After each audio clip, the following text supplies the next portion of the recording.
Hello students, welcome to Sanjeet Rai tutorial classes. तो आप सब कैसे हैं? उम्मीद करता हूं आप अपने परिवार के साथ स्वस्थ और मस्त होंगे। तो चलिए स्टार्ट करते हैं आज का टॉपिक। आज का टॉपिक है गोल्ड लीफ इलेक्ट्रोस्कोप। जैसे कि बहुत सारे बच्चे क्वेश्चन ये पूछ रहे थे, sir how can we identify कि that particular substance is positive charge और that particular substance is a negative charge. हम ये कैसे पता करेंगे कि भाई कौन पॉजिटिव चार्ज है कौन नेगेटिव चार्ज है? तो उसके लिए हमें एक ऐसे डिवाइस की जरूरत पड़ती है जिसका नाम है क्या? इलेक्ट्रोस्कोप। एक्चुअल में ये डिवाइस है ही कि ये जांच करे कि किसी पर्टिकुलर जगह पर कोई चार्ज है या नहीं, और अगर वो चार्ज है तो पॉजिटिव है या नेगेटिव है, ये देखने के लिए हमें इस गोल्ड फॉयल इलेक्ट्रोस्कोप की जरूरत पड़ती है। तो सबसे पहले आइए इसके स्ट्रक्चर के बारे में देख लेते हैं। एक्चुअल में बच्चों ये एक शीशे का एक जार होता है और उस शीशे के एक जार के दोनों साइड पे मेटल के प्लेट लगे होते हैं ताकि ये इसकी अर्थिंग कर सके, ताकि कोई भी एक्स्ट्रा चार्ज हो तो वो इस पर नहीं बल्कि इनके थ्रू जमीन के अंदर चला जाए और हमारे इस यानी ये जमीन से टच रहता है, ये जमीन से टच रहता है कि अगर इसके अंदर किसी भी प्रकार का चार्ज हो तो वो मेटल रॉड इसको एब्जॉर्ब कर ले, यानी इसके अंदर चार्जेस क्या रहेंगे? जीरो ही रहेंगे। अब देखिए होता क्या है, ये एक रबड़ का एक स्टंप लगा होता है और उस रबड़ के स्टंप में एक होल होता है और वो जो होल होता है तो उससे एक रॉड, किसकी रॉड? ब्रास, पीतल की एक रॉड इसके अंदर धसी होती है और पीतल का ये टोपी होता है और पीतल के इसी सिरे पर ये गोल्ड की लीफ। अब गोल्ड लीफ क्या होती है? पतले पतले दो गोल्ड लीफ को बिल्कुल ऐसे रखा जाता है इसके अंदर। अब देखिए करता क्या है, ये आखिर चार्ज कैसे डिटेक्ट करता है। तो सबसे पहले हम सभी को पता है कि हमारे पास दो प्रकार के रॉड, एक ग्लास रॉड और एक एबोनाइट रॉड होते हैं। हमने आपको पिछले लेक्चर में बताया था कि ग्लास रॉड को अगर हम सिल्क पे रगड़ते हैं तो ये पॉजिटिव चार्ज हो जाता है और एबोनाइट की रॉड को अगर हम बिल्ली की खाल पर रगड़ते हैं तो वो नेगेटिव चार्ज हो जाता है। तो ऐसे कंडीशन में अगर हमें ये कैसे पता चले कि सर इस पे पॉजिटिव चार्ज है, तो देखिए अब अगर हम इस रॉड का कनेक्शन इस बेसिक डिस्क से करा देते हैं, अगर इस पे प्लस चार्ज है तो जैसे इस पे टच होगा तो चूंकि मेटल है तो प्लस चार्ज फ्लो होते हुए यहां तक आ जाएगा और इन दोनों फॉयल के ऊपर, यानी जैसे प्लस चार्ज यहां तक आएगा तो ये बाइफरकेट हो जाएगा, प्लस चार्ज इधर भी आ जाएगा और प्लस चार्ज इधर भी आ जाएगा। तो अब देखिए प्लस चार्ज बराबर और अपोजिट डायरेक्शन में पड़ने की वजह से ये पत्तियां थोड़ी और फैल जाती हैं और जब पत्तियों में इस प्रकार से फैलाव होता है तो आप समझिए कि ये कुछ इतना और ये इतना ऐसे फैल जाएगा बिकॉज ऑफ पॉजिटिव चार्ज। तो इससे पता चलता है कि इसमें दो समान चार्जेस आ गए हैं और उन समान चार्जेस की वजह से ये फैल गए। ये तो क्लियर हुआ। अब ये कैसे पता चले कि इस पर कौन सा निगेटिव चार्ज है? तो अब अगर हम यहां से इसको ये हटा दें एबोनाइट की रॉड और यहां पर हम क्या लगा दें? एबोनाइट की रॉड लगा दें। और हमने आपको पहले क्लियर किया था कि एबोनाइट की रॉड में कौन सा चार्ज होता है? नेगेटिव चार्ज हो जाता है। तो जैसे ये निगेटिव चार्ज इस पर ट्रांसफर करेगा तो निगेटिव चार्ज इसके सभी टर्मिनल पर स्प्रेड हो जाएगा और इनके सिरे पर भी निगेटिव चार्ज स्प्रेड हो जाएगी। और फिर वही कंडीशन कि अगर गोल्ड फॉयल के टर्मिनल में से निगेटिव चार्ज ट्रांसफर हो रहा है नीचे की तरफ तो निगेटिव चार्ज इधर भी आएगा और निगेटिव चार्ज इधर भी आएगा और ये दोनों एक दूसरे को रिपेल करेंगे। अब क्वेश्चन ये है, रिपेल तो दोनों में हो रहे हैं और रिपेल अगर दोनों में हो रहा है तो हम आखिर ये कैसे पता करेंगे कौन सा पॉजिटिव कौन सा नेगेटिव? तो सिंपल सी बात है, हम इन दोनों रॉड को आपस में टच कराएंगे और टच कराएंगे तो क्या होगा? प्लस निगेटिव मिलकर के न्यूट्रल हो जाएंगे। ये तो पता चल जाएगा कि किसी पर प्लस चार्ज है किसी पर नेगेटिव चार्ज है, लेकिन अब फाइनली कैसे पता करेंगे? तो देखिए इसके एक तरीका सिंपल सी है कि ये जो ग्लास रॉड होता है ये सिलिका का बना होता है। किसका बना होता है? सिलिका का बना होता है। और एबोनाइट रॉड ये कार्बन, हाइड्रोजन और ऑक्सीजन का बना होता है। तो हमेशा याद रखिए बच्चों, जो सिलिका है ये इसके एटम का साइज बड़ा होता है। बात समझ में आ गई? और जब एटम का साइज बड़ा होता है तो जो इलेक्ट्रॉन इसके सरफेस पर सबसे अंतिम एंड पर स्थित होता है, जब हम इस एटम को किसी सरफेस से रगड़ते तो यही इलेक्ट्रॉन क्या हो जाता है? उस सरफेस से निकल जाता है। इलेक्ट्रॉन की कमी की वजह से इस ग्लास रॉड के ऊपर कौन सा चार्ज आ जाता है? पॉजिटिव। अब देखिए जो एबोनाइट की रॉड होती है इसमें कार्बन और ऑक्सीजन ये बहुत छोटे एटम होते हैं, और जब छोटे एटम होते हैं तो इनके इलेक्ट्रॉन भी न्यूक्लियस के काफी नजदीक होते हैं, यानी ये अपने इलेक्ट्रॉन तो रखते ही हैं लेकिन दूसरों के भी इलेक्ट्रॉनों को क्या कर सकते हैं, खींच सकते हैं। लेकिन ये दूसरे के इलेक्ट्रॉनों को क्यों नहीं खींच सकते, क्योंकि इसका साइज बड़ा है। तो जैसे इसको किसी सरफेस पर रगड़ते हैं तो ये किसी दूसरे एटम से इलेक्ट्रॉन को क्या कर लेता है, खींच लेता है, और जब इलेक्ट्रॉन खींच लेता है तो इसके ऊपर कौन सा चार्ज आ जाता है, निगेटिव, और इलेक्ट्रॉन दे देने की वजह से ये पॉजिटिव चार्ज आता है। अब ये कैसे पता करेंगे कि इलेक्ट्रोस्कोप से, बहरहाल इलेक्ट्रोस्कोप से तो ये तो पता चल जाता है कि हमारे सरफेस पर निगेटिव चार्ज है या पॉजिटिव है, हमारे सरफेस पे चार्ज है या नहीं, इससे तो ये पता चल गया। अब चलिए ये तो क्लियर बात है कि ग्लास रॉड पॉजिटिव चार्ज देता है, तो अगर हम यहाँ पे ग्लास रॉड लगाते हैं तो हमारा इलेक्ट्रोस्कोप में प्लस चार्ज होने की वजह से ये इस तरह से फैल जाएगा। अब पता कैसे करेंगे, अगर इसी कंडीशन में अगर हमने यहां पर निगेटिव चार्ज लगाया तो जैसे निगेटिव चार्ज लगाया तो इसका फैलाव क्या आ जाएगा, सिकुड़ जाएगा, और जैसे इसका फैलाव सिकुड़ जाएगा तो आप समझ जाइएगा कि आपने जो हैंडल इसके ब्रास डिस्क से टच कराया है वो कौन सा चार्ज है, उसका अपोजिट चार्ज, तभी तो ये क्या कर रहा है, सिकुड़ जा रहा है। अब अगर अंत में ये और भी अधिक निगेटिव चार्ज अगर इसको ट्रांसफर किया जाए तो ये सिकुड़ने के बाद फिर फैले, क्यों, क्योंकि एक समय आएगा कि सारे निगेटिव चार्ज इस प्लस चार्ज को खत्म कर देंगे तो न्यूट्रल हो जाएगा, और लेकिन एक समय ऐसा आएगा कि जब सारे निगेटिव चार्ज फिर से रीडिस्ट्रीब्यूट होंगे तो फिर से क्या हो जाएगा, ये फैल जाएगा। मतलब कोई सरफेस पहले सिकुड़े और फिर फैले तो समझ जाइए वो निगेटिव, और पहली बार में अगर कोई फैल जाए तो समझ जाइए वो पॉजिटिव। तो इस प्रकार से प्लस और निगेटिव चार्ज की हम लोग आइडेंटिफाई कर पाते हैं because of gold leaf electroscope से। तो स्टूडेंट्स इसमें एक टॉपिक रह गया है जिसका नाम है अर्थिंग। अब आप कहेंगे सर अर्थिंग क्या होता है, तो देखिए अगर आप गोल्ड फॉइल के उस ब्रास डिस्क को या फिर टच करें या फिर उनका तार से कनेक्शन करके जमीन में लगा दे तो होता है क्या है कि इसके अंदर अगर किसी भी प्रकार का चार्जेस रह जाता है तो वो यहां से रिवर्स जाकर के कहां चला जाता है, जमीन पे चला जाता है, क्योंकि जमीन जो होता है बहुत बड़ा पॉजिटिव चार्ज सेंटर माना जाता है और बहुत बड़ा निगेटिव चार्ज सेंटर भी माना जाता है।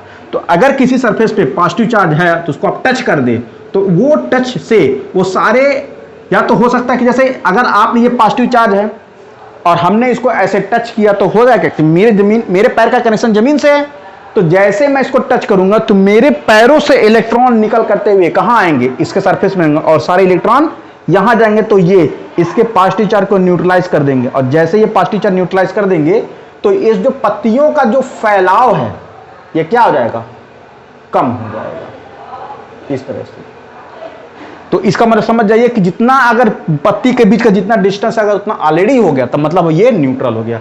तो फिर एक डिफिनेशन है सर अर्थिंग क्या है, तो transferring of charge into the earth by wire या by touching is known as earthing. मतलब चार्जेस को हम जमीन के अंदर ट्रांसफर करने के प्रोसेस को हम लोग क्या कहते हैं, अर्थिंग कहते हैं। हाँ तो स्टूडेंट्स अब हम लोग पढ़ते हैं स्टोरी ऑफ लाइटनिंग। एक्चुअल में बच्चों ये वही कहानी है जहां से सबसे पहले चार्ज प्रोड्यूस्ड हुआ, या चार्ज के प्रोडक्शन, चार्ज भी जैसे कुछ होता है उसको सबसे पहले इंट्रोड्यूस कराना। और तो इस इंट्रोडक्शन को कराया था सबसे पहले बेंजामिन फ्रैंकलिन ने कराया था। तो बेंजामिन फ्रैंकलिन वो कहीं ना कहीं चार्ज के बारे में उनका एबोनाइट और ग्लास रॉड से उनका कुछ ना कुछ कनेक्शन था ही, तो जो आप जाकर के 12th में पढ़ेंगे। तो उन्होंने क्या किया था, जब उन्होंने कहा चार्ज था तो उन्होंने कहा था हवाओं में भी चार्ज होना चाहिए, और उन्होंने हवाओं में चार्ज को मेजर करने के लिए, याद करिए, उन्होंने कहा कि सिल्क से ही इलेक्ट्रॉन क्यों निकलते, इसका मतलब सिल्क इलेक्ट्रॉन रिच होता है। इस नाते उन्होंने सिल्क का एक धागा लिया और धागे का एक सिरा पतंग लगा दिया, और उसने एक जब खूब बदरी वाली दिन हुआ जैसे आज के समय होता है तो उस बदरी वाले दिन में उन्होंने पतंग उड़ाया, और जब पतंग खूब ऊंचाई पर चला गया तो उन्होंने क्या किया, उसका अंतिम सिरा एक इस ट्रायंगुलर की रिंग लाइक स्ट्रक्चर में कर दिया, और उन्होंने उसका अंतिम सिरा को एक इंसुलेटिंग रिबन से पकड़ लिया, और उन्होंने एक वायर से उसका एक सिरा लेडन जार से कर दिया। अब जब काफी दूर तक पतंग उड़ाते रहे तो एक थंडर क्लाउड इसके नजदीक से गुजरा। जैसे ही थंडर क्लाउड नजदीक से गुजरा तो यहां से तुरंत चार्ज फ्लो होने लगा। तो चूंकि ये इंसुलेटिंग है तो इसमें से चार्ज तो हमारे की पर तो था, लेकिन रिबन पे नहीं आया, और वो चार्ज इस वायर के थ्रू होते हुए लेडन जार में चला गया, जिसकी वजह से ये जार चमकने लगा। अब बेंजामिन फ्रैंकलिन और उनके सन दोनों थे, तो बेंजामिन फ्रैंकलिन ने इसकी रिंग को टच करने की कोशिश की, वो भी उस समय जब पतंग बदरी के नीचे थी, यानी बादल के नीचे था।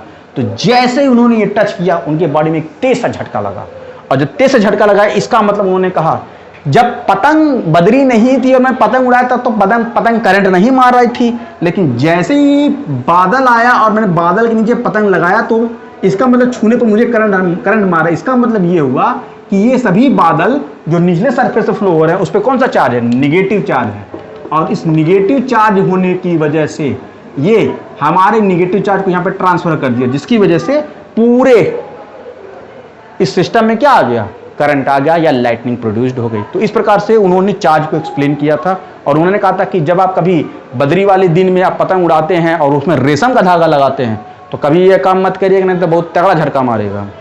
तो स्टूडेंट्स, अब आपको ये जानना है लाइटनिंग क्या होती है। आपने देखा होगा बरसात के दिनों में आप जब रात होते समय जब कभी बारिश होती है तो आपको आकाश में बहुत सारी गरज और गरज के साथ आपको चमक भी दिखाई देती है। तो जो चमक दिखाई देती है उस चमक को हम लोग कहते हैं लाइटनिंग, और जो आवाज़ सुनाई देती है गड़गड़ाहट की उसको हम लोग कहते हैं थंडर। तो एक्चुअल में होता है कि ये गरज और चमक क्या होता है और दोनों बनते कैसे हैं। तो देखिए, सबसे पहले एक लाइटनिंग की डिफिनेशन लिखी है कि the rapid flow of electric charge through the air between two opposite charge cloud seen as the intense spark of electricity is called lightning. ये तो डेफिनेशन होगी। आपको ये समझना है कि लाइटनिंग प्रोड्यूस्ड कैसे होते हैं। तो मैं आपको बता रहा हूं, देखिए मैंने दो तरह के बादल बनाए हैं। एक बादल आपने देखा होगा कि जो बादल जमीन के काफी नीचे पर होते हैं वो काले होते हैं, और काले होते हैं, और जो बादल काफी ऊंचे होते हैं वो व्हाइट कलर के होते हैं। तो रीजन क्या होता है, जो बादल नीचे की तरफ होते हैं दरअसल में इनके अंदर बहुत सारे निगेटिव चार्ज भर जाते हैं। क्या भर जाते हैं, निगेटिव चार्ज भर जाते हैं। और जब निगेटिव चार्ज भर जाते हैं तो चूंकि इलेक्ट्रोस्टैटिक रिपल्सन यानी इलेक्ट्रोस्टैटिक इंडक्शन की वजह से ऊपर वाले बादल में पॉजिटिव चार्ज क्रिएट हो जाता है। जैसी बात है, ये पॉजिटिव चार्ज है, ये निगेटिव चार्ज, तो ऊपर वाला अपने आप पॉजिटिव चार्ज होगा। अब होता यह है कि ऐसे कंडीशन में जब दो बादल एक दूसरे के पैरेलल आ जाते हैं तो होता है, कोशिश ये करते हैं कि सारे प्लस चार्ज यहां पर आने की और सारे निगेटिव चार्ज यहां पर एक साथ जाने की कोशिश करते हैं, और ये इतने हाई वोल्टेज का ड्रामा होता है कि यहां पर एक बहुत तेजी से एक स्पार्क, यानी ये ठीक वैसे ही जैसे आपने बैटरी के दो सिरों को जो प्लस और निगेटिव अगर एक वायर से टच करते हैं एक तड़ाक से लाइटनिंग प्रोड्यूस होती है, वैसा पूरे बादल में एक सेकंड के लिए प्रोड्यूस होता है। और जैसा ये होता है तो देखिए भूप तक कि प्रोटॉन और इलेक्ट्रॉन जहां जहां पर मिलते हैं वहां पर लाइटनिंग प्रोड्यूस हो जाती है, और वो एक बहुत तेज आवाज के साथ प्रोड्यूस होती है, जिसकी वजह से ये लाइटनिंग प्रोड्यूस होती है। बात समझ में आ गई कि जब प्लस बादल निगेटिव बादल के साथ सिकुड़ जाए, मिल जाए, तो उस सिचुएशन को हम लोग क्या कहते हैं, लाइटनिंग कहते हैं। अब देखिए, जब ये लाइटनिंग चलती है जमीन की तरफ, आपने देखा होगा अक्सर करके जब बिजली गिरती है तो किसी न किसी पेड़ पे गिरती है। रीजन क्या है कि जब ये लाइटनिंग जमीन पर चलती है, मतलब जमीन के ऊपर से चलती है, तो होता ही है कि कुछ जो बादल जो मकान होते हैं या फिर जो हमारे पेड़ पौधे होते हैं काफी ऊंचाई पर होने की वजह से, तो इनके अंदर भी म्यूचुअल इंडक्शन क्रिएट हो जाता है, और इंडक्शन की वजह से सारे पेड़ पॉजिटिव चार्ज हो जाते हैं। चाहे घर, वो भी पॉजिटिव चार्ज हो जाता है, म्यूचुअल इंडक्शन। तो ऐसे कंडीशन में इलेक्ट्रिक चार्ज का पेड़ पर गिरना लाजमी हो जाता है, और यही वजह आपने देखा होगा कि अक्सर करके अगर पेड़ है तो पेड़ पर ही बिजली गिरती है, और ये बिजली किसी न किसी ऊंचे मल्टी स्टोरी बिल्डिंग पर भी गिर सकती है, और अगर बिजली किसी मल्टी स्टोरी बिल्डिंग पर गिरती है तो इसको कहते हैं लाइटनिंग स्ट्राइक। अब क्वेश्चन ये होता है कि उस लाइटनिंग स्ट्राइक से बचने के लिए हम लोग क्या ये करते हैं, तो उस लाइटनिंग स्ट्राइक से बचने के लिए हम लोग लाइटनिंग कंडक्टर का यूज करते हैं। लाइटनिंग कंडक्टर क्या होते हैं, एक्चुअल में ये कॉपर के 3 वायर होते हैं जो जिनके सिरे बिल्कुल ऐसे भाले की तरह से नुकीले होते हैं, और जब नुकीले होते हैं तो इनको घर की सबसे ऊंची वाली बिल्डिंग पर इस तरह से हवा में फैला करके लगा दिया जाता है। अब होता यह है कि जब उनके ऊपर से बिजली यानी आसमान में बादल जब उनके पास से होकर गुजरते हैं तो म्यूचुअल इंडक्शन यहाँ पर भी होगा, जिसकी वजह से ये पॉजिटिव चार्ज हो जाएंगे, ये निगेटिव चार्ज होगा। तो ऐसे कंडीशन में अपोजिट चार्ज की वजह से इलेक्ट्रॉन सारे निगेटिव चार्ज इस पॉजिटिव चार्ज की तरफ एब्जॉर्ब होने की कोशिश करेगा, और उसी सिचुएशन को आप लोग क्या कहते हैं, लाइटनिंग। लेकिन जैसे ही होगा तो ये जो हमारा ये कंडक्टर वायर है, ये सारी बिजली को सोख करके इस वायर के थ्रू कहाँ भेज देता, सीधे जमीन पे टच कर देता, जिसकी वजह से बिल्डिंग को कोई नुकसान नहीं पहुंचता है। तो स्टूडेंट्स, अब हम लोग ये जानेंगे कि अगर लाइटनिंग थंडर स्टॉर्म कहीं पर हो रहा हो तो हम उनसे बचेंगे कैसे। तो उन्हीं से बचने के उपाय को हम लोग क्या कहते हैं, आउटसाइड सेफ्टी मेजर। मतलब अगर हम घर के बाहर रहें तो हम क्या क्या सेफ्टी मेजर यूज कर सकते हैं। तो सबसे पहला, रश टुवर्ड्स सेफर प्लेस। जैसे बिजली गिरना चाहिए तो किसी ऐसी जगह भागना चाहिए जो बहुत सेफ हो, जैसे किसी बिल्डिंग, या फिर अगर आप कार में हैं तो कार के अंदर ही शीशा बंद करके उसके अंदर रुके रहें।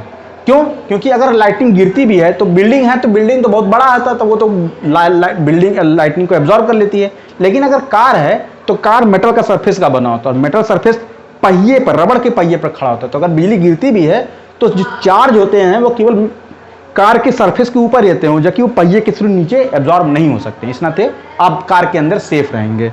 दूसरा है open ground, knee bend knee in between the head. मतलब अगर आप किसी खुले जगह पर हैं तो क्या करिए, आप अपने सर को अपने दोनों घुटनों के बीच में छुपा करके अपना सर उसके हाथ के ऊपर रख लीजिए, तो भी आप उससे बचाव कर सकते हैं। और अगर किसी पहाड़ी वाड़ी में घूमने गए हैं तो भैया सबसे पहला तरीका ये है कि उतर आइए, नहीं तो वहां से आप सीधे आसमान में पहुंच जाएंगे। दूसरा है इंडोर। इंडोर में कैसे बचेंगे, अगर घर के अंदर हैं तो क्या क्या बचना चाहिए भाई, क्या क्या है। तो सबसे पहले जितने आपके घर में इलेक्ट्रिकल अप्लायंसेस हैं उनको बंद कर देना चाहिए। टीवी, पंखा, फ्रिज, एसी, कूलर, जो कुछ भी हो बंद कर देना चाहिए। क्योंकि अगर गलती से भी लाइटनिंग आपके घर पर गिरी तो वायर के थ्रू आपके पूरे इलेक्ट्रिक अप्लायंस को खराब कर सकती है। दूसरा, डू नॉट टेक शावर। आप लोगों ने देखा आजकल घरों में, बड़े बड़े घरों में लोग झरना लगा लेते हैं और वहाँ के थ्रू पानी लगा इससे स्नान करते हैं। तो अगर ऐसी कंडीशन है तो भाई झरना लेना बंद करें। तो अगर बारिश के पानी के थ्रू बिजली आ गई तो वो बारिश का पानी ही आपको इलेक्ट्रिक शॉक देगा। तीसरा, डोंट यूज मोबाइल। और जो सबसे खतरनाक बात है, मोबाइल कभी भी कतई भी इस समय में मत यूज करें जब लाइटिंग गिर रही हो, क्योंकि मोबाइल के रेडिएशन सीधे सीधे इलेक्ट्रिसिटी को क्या करते हैं, अट्रैक्ट करते हैं।